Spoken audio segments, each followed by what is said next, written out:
지금 MKMK4560님이 한 주를 기다렸다. 김환 오늘도 웃겨줘라는 댓글을 달았습니다. 제가 기대치가 이게 한겨레 대표적인 특종 기자인데 웃겨달래요. 네. 한겨레 공채 아니 한겨레 개그맨 공채? 예, 웃음 특종. 본인도 지금 정체성에 혼란이 옵니다. 저희가 오늘 방송 말미에 다루겠지만 서울시 그러니까 오세훈 시장으로부터 고소를 당했어요. 아 진짜? 누가? 우리 김한 기자가 아, 지난번에 세운 사지구 관련된 세운 사고요. 저희가 변호인 해드릴게요. 노장 자매가. 네. 노장 자매가 변호해 주신다. 그럼 선임계는 저희를- 노장 자매라고 쓸 거야. 저희를 불쌍히 여기서 각종 변호사들이 지금 각종 도와주겠다고. 변호사들이 네. 십시일반. 그 이야기는 오늘 방송 말미에 좀 더 다룰 테고 이번에는 그 윤한홍 의원 얘기를 좀 하겠습니다. 윤한홍 그러면 우리가 그냥 친윤 이렇게 얘기했어요. 완전 찐윤. 그러니까 윤한홍이라는 의원의 캐릭터는 다른 설명이 뭐 크게 나는 없습니다. 윤한홍 하면 그것만 생각나요. 명태균 때 들었던 그 김건희의 말. 어허. 윤한홍은 도지사 나가 욕심이 없는 사람이에요. 도지사 안 나간대요. 내 옆에서 충성하는 게 제일 좋대요. 그러니까 그 윤한홍. 그렇습니다. 그 윤한홍이 이 최근 국민의힘 상황에 대한 평가를 합니다. 예. 그러니까 오늘 회의에서 장동혁 대표가 있는 그 면전에서 한 이야기라고 해요. 비상계엄에 대해서 잘못했다는 인식을 아직도 갖지 못한다는 평가가 우리에게 있다. 똥 묻은 개가 겨 묻은 개를 비판하는 꼴이니 우리가 아무리 이재명 정부를 비판해도 국민 마음에 다가가지 못한다. 백약이 무효하다. 그러니까 장동혁 대표 앞에서 장동혁 대표한테 똥 묻은 개라고 얘기한 겁니다.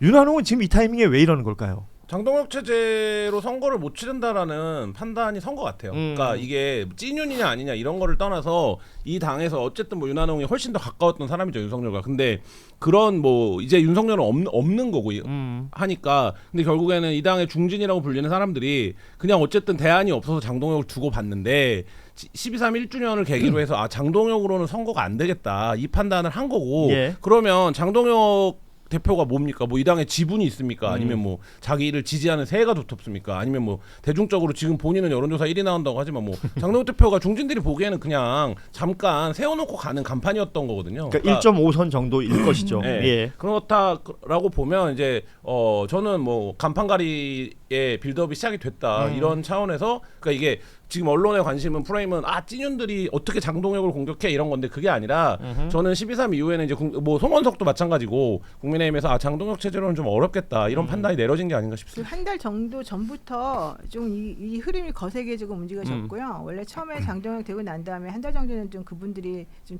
관망하는 자세를 이제 보였는데 장동혁이 자꾸 자기 대선 주자라고 생각하면서 자꾸 이상한 프레임을 계속 끌고 가는 게 너무 자기네들 입장에서는 이제 짜증난다 이랬다고 하더라고요. 그래서 영남권에서도 이제 이 사람으로는 안 되니까 이 비대위를 만들어야 되는 거 아니겠느냐라고 해가지고 지난번에 나왔던 25명의 그 재창당 수준의 뭐 그거 그렇죠. 그 얘기도 이제 그렇게 해서 나온 것이고 그러니까 장동혁은 점점 더 고립되면서 나를 지지해줘라 이런 쪽으로 해서 더 극단적으로 나가게 되는 행동이었는데 결국 비대위가 만들어질 것이고 이 지선에서는 장동혁 체제는 물러나게 될 것이라는 게 일반적인 그쪽 분들의 좀 생각인 것 같더라고요. 아니 장동혁이 주장하는 윤 어게인 이거는 친윤 어게인하고는 완전 다른 거죠. 그러니까 장동혁도 윤을 상징으로만 활용하는 거고 그런 것 같아요. 장동혁이 지금 보면 쌍수포자예요. 수포자. 네. 수도권 서울 선거 포기했고 수권 정당 되기 포기한 사람처럼 굴잖아요. 장동혁은 그래서 밖에 나가서 자꾸 불량한 친구들하고만 어울리고 불량한 친구들 이런 거잖아요. 그래요. 근데 당내에서 보기에는 어쨌든 우리가 이번 선거 못 이길 것 같아. 못 이길 것 같아서 그냥 장동혁으로 한번 해보려고 그랬는데 장동혁으로 하면 진짜 안 되겠다. 이 판단들이 지금 움직이는 것 같고 저는 만약에 뭐 지금 일사불란하게 움직이고 있는 거잖아요. 뭐 송원석부터 시작해갖고 윤한홍 나왔고 그러면 저는 장동혁이 대표가 그 지지 기반이 취약하기 때문에 오래 못 버틸 거라고 봅니다. 그러니까 지금 말씀하신 것처럼 그 소위 말하는 찐윤 그리고 이제 언론에서 이제 언더 찐윤 이런 표현들도 지난번에 쓰곤 했었는데 이들이 윤석열 털어내기의 작업은 확실히 시작된 것 같습니다. 윤한홍 의원도 윤석열이라는 인물 자체가 이제 외부 스카우트 인물이었다. 이 표현을 하면서 우리하고는 큰 연결고리가 없다. 계엄도 우리하고 사전에 얘기 안 했었다. 이 얘기를 이제 공개적으로 하기 시작하는 거예요. 그러니까요. 그러니까 이런 것들은 뭐 확실히 손절 그리고 지방선거 지금 이제 빌드업 시작 뭐 이렇게 평가하는 게 맞을 것 같아요. 그런데 그렇죠. 저는 윤한홍 의원이 이런 말 할 자격이 있나 좀 의문이에요. 본인이 스카우트 하는데 같이 1등 공신 아니었습니까? 인사팀장이었죠. 그리고 그 이후에도 어떻게 보면 그 꽃길을 걸었던 거잖아요. 그 권력에 호가호위를 하면서. 근데 지금 와서 딱 메이크업하면서 난 이 사람이랑 손절한다고 얘기하는 거. 자기는 사과 안 합니까? 자기도 사과해야 되는 거예요. 그렇죠. 이걸 국민을 완전 호도하려고 든다. 그러니까 국민의힘에 정치하는 분들이 약간 어떤 지향점이나 가치를 공유한다는 인상을 못 받는 거예요. 그냥 오히려 자기의 정치 생명을 연장하는데 수단으로 외부에서 윤석열 이라도 데려오고 이 쓰임새가 다 한 거예요. 그러니까 지금 와선 또 딴소리를 하고 대단히 무책임하다. 근데 네. 오늘자 조중동을 보면 저는 결국엔 윤한홍 유들이 이길 거라고 봅니다. 왜냐하면 장동혁이 너무 비상식적인데 윤한홍이 오늘 하는 얘기는 정치인이 하는 얘기 같잖아요. 그렇지. 네. 그렇지. 정상적으로 들리잖아요. 네. 아 국민의힘에서도 이 정도 목소리 내는구나 라는 처럼 들리잖아요. 그러니까 윤한홍이 과거에 뭐였고 윤한홍이 뭐 이력이 뭐였고 이런 걸 떠나서 야 그래 국민의힘에 그냥 들을 만한 얘기 하는 사람들이 그래도 하는 게 장동혁이 하는 것보다 낫지. 이 분위기로 보수 언론이 돌아서면 그 영향력을 우리가 과거에 비해서 굉장히 낮게 보지만 국민의힘의 주류들은 어쨌든 영향을 받거든요. 그러면 저는 그 부분에서는 오늘 윤한홍 송원석에 뭐 그 25명 들어간 거 윤한홍의 발언 이런 거 굉장히 부각시켜서 해주고 있기 때문에 그렇죠.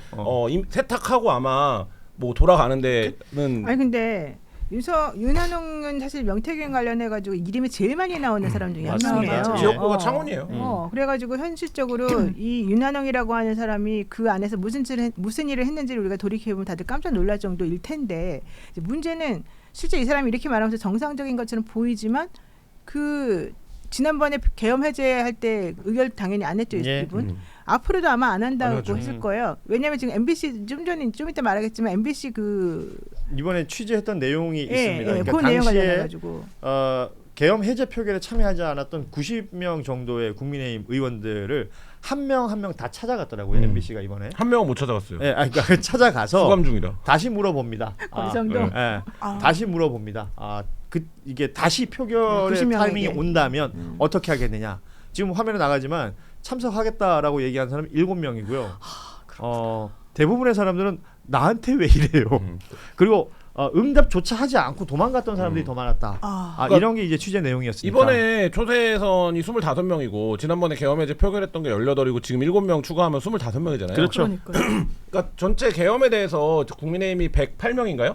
109명인가? 107명. 지금 107명이에요. 107명. 네, 그런데 그 중에서 한 25명 정도, 20% 정도만 계엄에 대해서 여전히 그거 하는 거고 나머지는 그러니까 그 얘기를 안 하는 거죠. 안 그러니까 하고 넘어가는 저희가 거예요. 지난번에도 얘기했지만 그냥 소위 말해서 짱 박혀 있는 의원들이 더 많은 거예요. 네. 나 지금 부각되고 싶지 않아.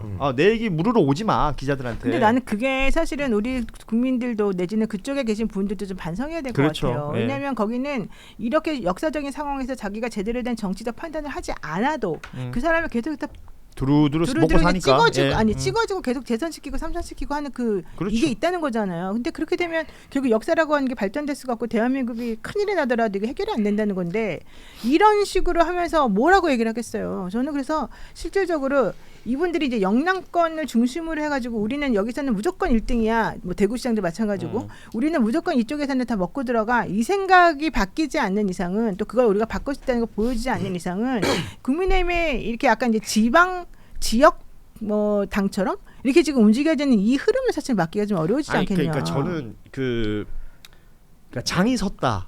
이렇게 보이는 거예요. 지방선거 장이 섰기 때문에 윤한홍이라는 소위 말해 언더찐윤도 뭐 여러 사람 맞아요. 있지 않습니까? 뭐 윤재우 의원도 있고 다양한 그 중진들이 있을 텐데 그 중에 윤한홍이라는 사람이 지금 총대 메고 나온 거고 네.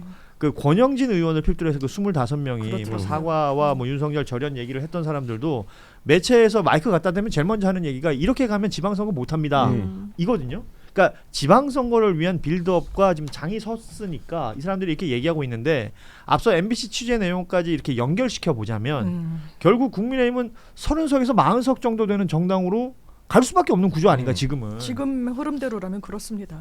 그러니까 뭐 장서니까 선거 때 되면 또 비슷한 얘기 하잖아요. 늘. 그리고 진정성이 그냥 없어. 여기 그러고 보세요.